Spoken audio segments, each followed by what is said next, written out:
Estás a punto de escuchar Caín, de Fredric Brown, narrado por un perrito en tacita. A darle. En el pasillo, el nuevo guardián, el pelirrojo, no le gustaban aquellos gemidos ahogados. No creía que fuera a gustarle aquel nuevo trabajo. Sin embargo, estaba de servicio, con Joe, durante toda la noche. Joe señaló con un dedo. Ese es Dana Kiesling. Mató a su hermano. ¿Leíste en los diarios el juicio? Dijo. Sí, contestó el pelirrojo. ¿Qué hora es? Las 3, respondió Joe. Aún faltan como 2 horas. En el interior de la celda, Dana Kiesling yacía rígido en su cama, con la boca hundida en el cojín que apenas lograba amortiguar los sonidos que emitía. Se avergonzaba de aquellos sonidos. Quería ser valiente. ¿Por qué no lo conseguía? Su vida había sido un revoltijo tan espantoso. ¿Por qué no lograría el suficiente valor para estar tranquilo durante aquellas pocas horas que le quedaban? Era un cobarde y ahora, ya fuera de toda duda, se daba cuenta de ello. Pero el saberlo no lo ayudaba a luchar contra ello. ¿Estaría completamente deshecho mañana?, se preguntaba. ¿En el último minuto de aquella mañana? ¿Tendrían que llevarlo a rastras, gritando como una mujerzuela, empujándolo y sujetándolo a la silla de la que nunca más volvería a levantarse? Era horroroso imaginar todo eso, pero más horrible resultaba la visión de sí mismo, sujeto a aquel invento mortífero, con la negra capucha sobre la cara, y luego el espasmo de su cuerpo al sentir la corriente. Deseó gritar solo al pensar en todo aquello, y dentro de unas pocas horas ya no sería un mero pensamiento, sería un hecho consumado. La corriente circulando por todo su cuerpo, un cuerpo espasmódico, convulsivo. Se acordó de las patas de las ranas en el laboratorio de química, del maestro que colocaba los 2 cables y de las súbitas convulsiones de Lanka. La rana ya estaba muerta. No había sentido nada en absoluto. Sin embargo, había dado aquellas sacudidas. Pero él estaría vivo cuando la corriente pase a su través. ¿Viviría después? Eso ya sería el horror de los horrores. Sabía, pues había leído las descripciones de otras ejecuciones, que a veces resultaba necesaria una segunda o incluso una tercera aplicación de la corriente. La primera no siempre lograba matar. La electricidad no era predecible. Había leído en algunas partes que un hombre, un operario de la compañía eléctrica, había sufrido de una serie de descargas de alta tensión. Descargas que habían llegado a carbonizar varias partes de su cuerpo, pero que sin embargo sobrevivió. Él también podría sobrevivir. Pero si así fuese, una segunda descarga, un segundo arrebato de dolor, de carbón, de fuego atravesando sus entrañas, atravesando cada una de sus fibras. Y si ésta fallaba, una tercera, e infinitas, hasta que dictaminasen que ya estaba muerto, hasta que la vida que había en él, la vida que era él, hubiese desaparecido de su cuerpo. Y después del dolor, la noche eterna de la muerte. También le asustaba eso. No quería morir, le daba miedo morir. El miedo a esa nada indefinida lo golpeó con tanta fuerza que tuvo que morder el almohadón para no gritar. Siempre le había dado miedo la muerte. El miedo le había acompañado desde niño, desde que supo lo que era la muerte.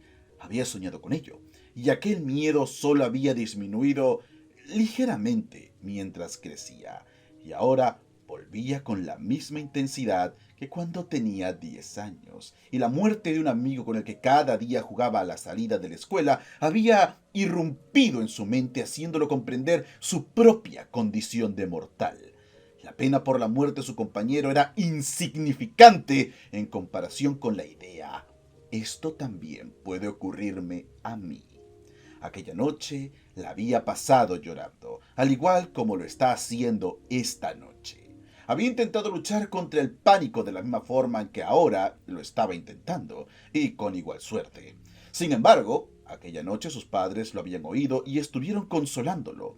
Claro que ellos habían pensado que la razón de aquellos llantos era por la pérdida del amigo. Habían confundido el miedo con la pena. Su madre se había sentado al borde de la cama y le había tomado una mano, lo que lo había ayudado a no sentirse solo. Pero esta noche se encontraba solo, completamente solo, en la noche más terrorífica de todas. Para una persona que se había pasado la vida temiendo la llegada de la muerte, ¿no sería aquel el horror supremo, sabiendo que la muerte llegaría con el alba? Volvió a morder el almohadón y lo encontró húmedo y empapado. Se echó sobre sus espaldas, pero metiéndose el puño en la boca para no gritar. Las ejecuciones eran increíblemente crueles, pensó. ¿Por qué no podría ser la ley tan compasiva con el criminal como éste lo hubiese sido con su víctima? George no había sufrido, ni siquiera había llegado a saber que iba a morir. Odiando como odiaba a George, ya aún le había concedido esa gracia. No había pasado ni un segundo siquiera, ni una fracción de segundo de miedo ni de conocimiento de lo que le esperaba. Mala suerte había tenido el ser atrapado por culpa de un maldito accidente de segunda categoría, una mera cuestión de guardabarros abollados, solo 2 millas más allá de la escena del crimen, y mientras aún seguía con el auto robado. Ni siquiera había ocurrido por su culpa. O quizás sí, ya que, desde luego, se había puesto nervioso, pero principalmente había sido culpa del otro conductor, queriéndolo pasar en un cambio de rasante y cerrándolo bruscamente al ver aquel camión enfrente de ellos. De todas formas, tenía que reconocer, de haber estado en su pleno juicio, habría podido evitar el accidente pisando el freno a fondo y dejando que el otro se colase delante, en vez de querer acelerar para que no le pasase.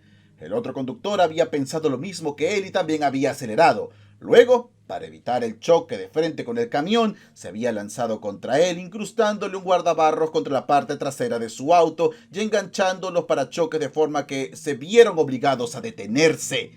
Desde luego, no había sido culpa suya, pero un poco más de juicio por su parte quizás lo hubiese evitado todo. Y luego la patrulla llegando tan rápidamente y el policía pidiéndole sus licencias de conducir después de que él ya había dado un nombre falso. Intentaba desesperadamente fijar su atención en aquella noche en lugar de hacerlo en la mañana siguiente. Procuraba concentrarse en el juicio, parte del cual conservaba en su memoria como si hubiera tenido lugar aquella misma tarde, y otras partes, en cambio, eran borrosas. Trataba con todas sus fuerzas de pensar en el pasado, en algo, en lo que fuera, tanto si era malo como bueno, y si era poco o mucho. Lo importante era apartar de sus pensamientos los horrores del futuro, el futuro que le esperaba dentro de unas pocas horas. Incluso en el asesinato que había cometido. ¿Se arrepentía de haberlo cometido? ¡Sí! ¡Sí! Aunque la verdad sea dicha, tampoco sabía si su arrepentimiento era auténtico o si se debía a las consecuencias que ya había tenido que sufrir y a las que aún tenían que llegar. La silla eléctrica, las quemaduras, la chamuscadura. Apartó sus pensamientos hacia la imagen de George.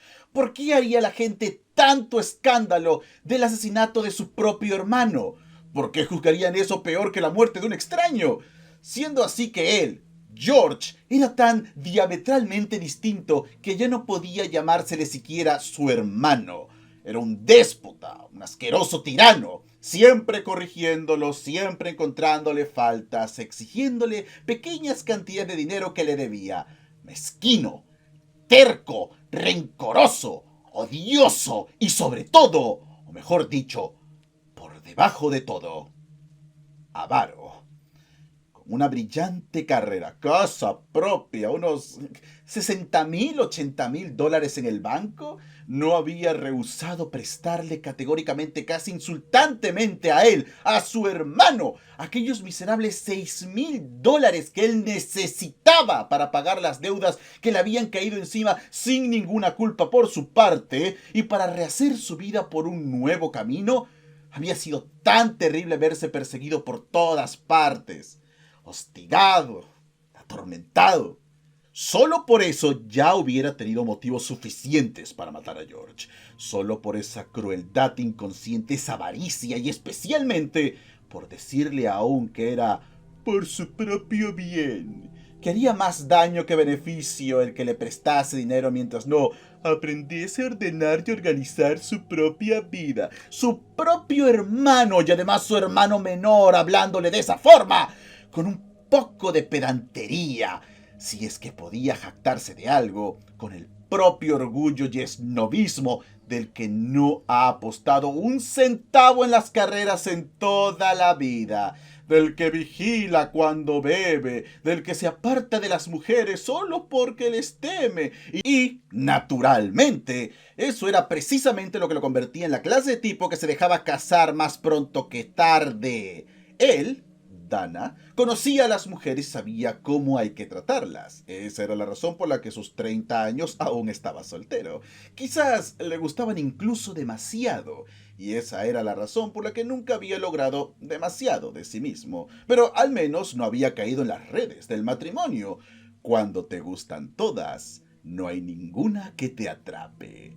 Pero pobre tonto de George, cada vez amasando más y más dinero y fama. Hubiese sido solo cuestión de tiempo que a sus 20 años una mujer lo engatusase. Y a pesar de todo esto, bueno, no pudo conseguir prestados ni un centavo de George. Los $1,000 o $2,000 que le hubieran permitido conseguir una pausa durante unos días hasta que le llegase un golpe de suerte. ¡Dios! Cómo le había molestado tener que suplicarle a George por culpa de una cantidad tan pequeña, una cantidad tan poco insignificante para un hombre que ganaba 150 o 200,000 al año y que era tan puritano que ni siquiera sabía cómo gastárselo si no era en su casa. ¿Para qué necesita un soltero como él una casa que le había costado $200,000, su lujoso coche, en el sirviente que le cuidaba la casa y en pinturas? Al pollito le comenzaban a gustar ahora los cuadros, y había sido precisamente por culpa de un cuadro que lo había matado. Había tenido la osadía, la mismísima noche en que le había negado el préstamo de $6,000, de enseñarle una pintura por la que había pagado 11,000. Un cuadro moderno con la firma de un francés que a Dana le había parecido un plato de sopa de guisantes. Y luego se había puesto a hablar del arte y las delicadezas del mundo, cuando él, Dana, hacía 2 meses que no podía pagar el alquiler de su casa. Era duro tener que pasar con solo 6,000 al año. Sin embargo, ¿no podía pasar él con solo esa cantidad? ¿No había llegado a un punto en el que con solo 6,000 tenía suficiente para librarse de todas las deudas y preocupaciones y comenzar una nueva vida? Y aún tenía que soportar que le enseñasen unas pinturas. Y vaya pinturas, que su hermanito, su puerco e imbécil hermanito, el que no había querido prestarle el dinero necesario para librarse de un mal paso, había comprado por $11,000. Y precisamente un cuadro, ni siquiera un grabado. Él mismo tenía algunos grabados en su apartamento. Era una tontería tener grabados, pero por lo menos no había pagado ni la cuarta parte de $11,000 por todos ellos. Y un par de vistas de cacerías. Sí, aquella noche fue cuando decidió matarlo. Sabía que su hermano no había hecho testamento, y como sus padres habían muerto y no había otros parientes más cercanos, resulta que él era el único heredero. Digamos, 400,000 en el banco, una casa valorada en 300,000, más 150,000 de mobiliario, un auto. Incluso después de pagar los derechos reales y el entierro, resultaba una bonita suma caída del cielo. Quizás 600,000. Al menos $500,000 estaban asegurados. ¿Qué podría hacer con todo eso? Sí, aquella noche fue cuando decidió matarlo. Se había tomado un mes entero para estudiar hasta el más pequeño detalle, pues no tenía que sufrir el más mínimo resbalón ni la más leve sospecha que hiciera pensar a la policía que la muerte de George no había sido producido por un accidente. Oh, había hecho un buen trabajo. Y todo había ido sobre ruedas hasta que aquel maldito loco intentó adelantarle en pleno cambio de rasante. Y ahora, mañana, no, hoy, ¿cuánto le quedaba ya? ¿1 hora? ¿2? ¿3 horas? Seguro que faltaba 1 hora por lo menos. Aún tenía que traerle el desayuno, aquel desayuno en que le permitían tomar lo que le apeteciera, como si le fuera posible poder comer. pero si un solo bocado de cualquier cosa le haría vomitar. Y luego el capellán intentando confortarle con sus palabras, como si con ello pudiera ayudar en algo. Luego vendría el barbero de la prisión a afeitarle la coronilla y la parte de su pierna donde le conectarían el electrodo. Y luego las miradas curiosas de los guardianes a través de los barrotes.